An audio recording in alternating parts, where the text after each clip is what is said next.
Kurumjari,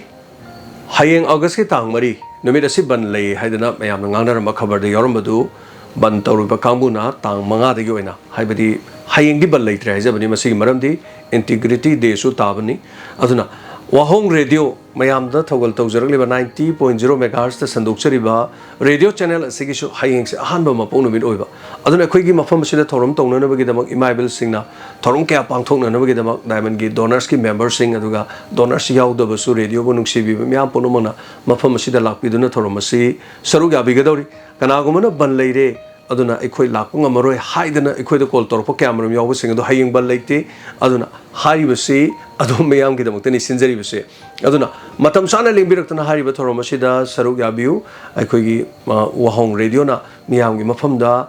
ihan hana August ki tang mari sida miyam da khasina zakibani maramasina hariba thorom asi mapung phan biu ekhoi kanaguma specially kanaguma mata khoi barton tawjade ekhoi na chinhai oina haiba tare tabiriba halaman sing maroin imaibel sing iche khungang da leibiriba duga lojinglia da leiba sahar da leiba te mafam kya da leiba ekhoi gi thorom asi bu nungsibiba tabiba pumnamak sing mayam punamakna lengbirakna hariba thorom ase ayuk ki pung mapan nangna balakpiraga ekhona atheng mafau chathagadaba thorom asida saru yabiu atopa akhoi invitees lejade akhoi gi lakliba sing asine akhoi gi loina ma guest ni hajaba tare aduna imaibel singna sei sakchaba moimana masak takchaba khuchaba mayam punamak sing ado maduna mapung oiba thorom oijagani mayam punamak lakpiu hayeng August ki tangmari bal leitaba sikatang amukta mayam na khangan jage hadana call torpodagi akhoi gi page se thagachabani punamakpu eka khumnabu chari halaman laiguru punamak maruma pang sesil